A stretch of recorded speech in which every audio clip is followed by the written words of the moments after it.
We spread Mom's ashes at sunrise. It was beautiful. My brother texted while I was still over the Atlantic, accompanied by a photo of him and my sisters popping champagne on Mom's favorite beach. 8 hours earlier, I'd been medevaced from Afghanistan with shrapnel in my shoulder, racing home to say goodbye to the woman who raised me alone. But would they still be celebrating when they learned the lottery ticket Mom won 3 days before dying? The one they were frantically searching for was already safely deposited in an account only I could access? My name is Sergeant First Class Diana Morales, and this is how I honored my mother's real wishes while my siblings discovered the price of greed. The Red Cross notification came at 0300 Kabul time. Your mother is in hospice. Terminal. Days at most. I'd been deployed for 11 months, 2 weeks from coming home. Mom had hidden her cancer from me, not wanting to distract from my mission. By the time she couldn't hide it anymore, it was everywhere: bones, liver, lungs. Don't worry about me, Mija, she'd said in our last video call 3 weeks earlier. You keep yourself safe. I'll be here when you get back. She lied. Mothers do that to protect their children, even when their children are soldiers. The convoy hit an IED 12 hours after the Red Cross message. Nothing major by Afghanistan standards, 2 wounded, no deaths. But shrapnel caught my shoulder, enough for immediate medical evacuation. Silver lining, I'd make it home faster. During the flight to Germany, then to Walter Reed, I called my siblings. Marcus, the eldest, answered on the 3rd ring. Diana, where are you? Medical flight. I'll be there in 14 hours. How's Mom? Not good. Maybe you should hurry. Tell her I'm coming. Tell her to wait. Silence. Then, Diana, she passed an hour ago. The words hit harder than shrapnel. I'd survived 13 months in combat zones, only to lose the war that mattered. The funeral? I managed. Tomorrow morning. We can't wait. Jewish law says burial within 24 hours. Mom wasn't Jewish. Her new husband, Stephen, is. She converted last year. New husband? Conversion? Mom had been Catholic her entire life, raised us in the church. None of this made sense. Marcus, I'll be there in. It's already arranged. Sunrise service at Coral Cove. She wanted her ashes scattered at sea. Mom was afraid of the ocean. She never even learned to swim. Things changed, Diana. You've been gone. The accusation stung. Yes, I'd been gone. Serving my country. Sending half my combat pay home to help with Mom's bills. Calling every week despite blackouts and missions. My sisters, Lucia and Carmen, had been there physically. Living within 10 miles of Mom, visiting when convenient, always with hands out for money. Marcus lived in Seattle, successful tech job, visited twice a year for holidays. I was the youngest, the only one who'd enlisted, the one Mom cried over every night according to her letters. Please wait, I begged. Just one day. Stephen's family is here. It's planned. I'm sorry. He hung up. By the time I landed at Miami International, discharge papers still processing, arm in a sling, they'd already scattered her ashes. The photos flooded my phone, my siblings on a yacht, champagne flutes raised, Mom's urn empty beside them. Stephen, the mysterious new husband, was notably absent. I drove straight to Mom's house, my childhood home in Coral Gables. The door was locked, but I still had my key. Inside, chaos. Boxes everywhere, my siblings dividing possessions like vultures. Diana. Lucia saw me first, dropping Mom's pearl necklace. You made it. The funeral was 6 hours ago. We couldn't wait. Stephen insisted. Where is Stephen?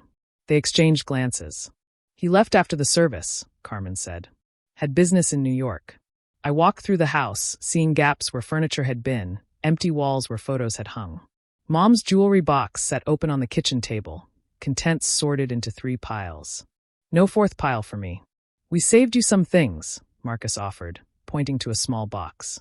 Inside, Mom's reading glasses, some costume jewelry, a photo album. How generous. Don't be like that, Lucia snapped. We've been here. We handled everything. While I was being blown up in Afghanistan. Your choice to enlist. I wanted to scream. Instead, I walked to Mom's bedroom. More boxes, more division of spoils. Her closet was nearly empty, except for the back corner where she kept her lockbox. It's empty, Carmen said from behind me. We already checked. Just old papers. I pulled it out anyway.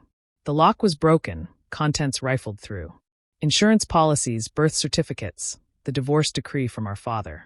and at the bottom, a sealed envelope with my name. I opened it carefully. Inside, a letter in Mom's shaky handwriting. My dearest Diana, if you're reading this, my plan worked. Your siblings think they're so clever, but they never really knew me. Check your military lockbox, the one I made you give me a key to for emergencies. I left you something that matters more than all the jewelry and furniture combined. Trust no one, especially not Stephen. He's not my husband. I hired him to play the part. The conversion, the rushed funeral, all designed to keep them busy while you got home. I love you, Mija. You were the only one who loved me back without asking for anything. Mom. My hands shook. I'd given Mom access to my military lockbox 2 years ago, worried about important documents if something happened to me. I never thought she'd use it. What's that? Marcus reached for the letter. I pulled it back. Nothing. Just Mom saying goodbye. They returned to their sorting. I drove to the bank where I kept my lockbox. Inside, another envelope. This one contained a lottery ticket and a notarized document. The ticket, Powerball, dated 3 days before Mom's death. The numbers were her grandchildren's birthdays, except my siblings never gave her grandchildren, too busy with careers and themselves. The numbers were hypothetical, dreams she'd shared with me about future generations. The document, legal transfer of the winning ticket to my name, witnessed, notarized, ironclad. The amount, $4.7 million after taxes. There was more. Bank statements showing Mom had been slowly transferring her savings to an account in my name for 2 years. Not much, she'd never had much, but $30,000 scraped together from Social Security, selling things, scrimping. A second letter explained. Diana, your brother borrowed $50,000 for his startup and never repaid it. Lucia took $30,000 for her wedding, then divorced 6 months later. Carmen stole from my purse for years, thinking I didn't notice. You sent money every month from Afghanistan, never asking for anything back. The lottery ticket is real. I won 5 days ago, told no one. Stephen, actually my friend Margaret's nephew, an actor, helped me set this up. The rushed funeral was to stop them from interfering with my real will. Everything is yours. The house is mortgaged to the limit because Marcus convinced me to co-sign loans. Your siblings have already taken anything of value except what really matters, the future I saved for you. Don't let them guilt you. They chose greed over grief. Love forever. Mom. I sat in my car outside the bank, sobbing. Not for the money, but for the elaborate scheme my dying mother had orchestrated to protect me from my own siblings. The next morning, I returned to the house. My siblings were still there, now arguing over who got the dining room set. We need to talk about the estate, Marcus announced when he saw me. What estate? Mom's assets. The house, savings, everything. The house is mortgaged for more than it's worth, I said. Check the papers in the lockbox you broke. They scrambled to look. I was right. Mom had refinanced repeatedly, always to help them with their emergencies. What about her savings? Lucia demanded. What savings? She lived on Social Security. She had money, Carmen insisted. She always had money when we needed it. Yeah, mine. The money I sent from Afghanistan. They didn't believe me until I showed them the transfer records. Every month, half my combat pay to Mom. She'd given it all to them, keeping nothing for herself. There has to be something else, Marcus muttered. The lottery ticket. My heart stopped. What lottery ticket? Mom played the same numbers every week. She bought a ticket the day before she died. It's worth millions. How do you know it won? We checked the numbers, her grandkids' birthdays. She always played those. I pulled out my phone, pretending to check. Those numbers didn't win. Different date. They made me prove it, checking and rechecking. The winning ticket was from 3 days before Mom died, not the day before. They never thought to check multiple dates. This is bullshit, Lucia raged. She had to leave us something. She did, I said, gesturing to the boxes they'd packed. You already took it. I left them there, fighting over furniture worth nothing, searching for money that didn't exist in their world. A week later, I claimed the lottery winnings. The story made the news. Wounded veteran wins millions while recovering. My siblings called immediately. That's Mom's ticket. Marcus screamed. Prove it. They couldn't. The ticket was legally transferred to me before she died. The notarized documents were bulletproof. They tried everything. Lawyers who wanted huge retainers they couldn't afford. Social media campaigns that backfired when people learned they'd held the funeral without the daughter serving in Afghanistan. Family members who sided with me after learning the whole story. I offered them nothing. They'd already taken what they thought mattered: jewelry, furniture, things. They'd scattered Mom's ashes without me, divided her possessions without me, grieved without me.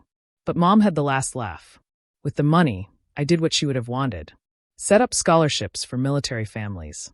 Bought a house where I could foster kids aging out of the system. Donated to the cancer center that gave her 6 extra months. And once a year, on the anniversary of her death, I go to Coral Cove. Not where they scattered her ashes, but where she used to take me as a child, before she was afraid of water, when she'd sit on the sand and watch me play. I bring champagne, like in my siblings' photos, but I pour it into the ocean instead of drinking it. "You got them, Mom," I whisper to the waves. "You got them good." My siblings still call occasionally, always needing money. I remind them of the photos they sent, them celebrating on a yacht while I was flying home wounded. That usually ends the conversation. They scattered her ashes without me, so I scattered their inheritance without them. Mom would have called it poetic justice. I call it her final gift, not the money, but the proof of who truly loved her and who just loved what she could give them.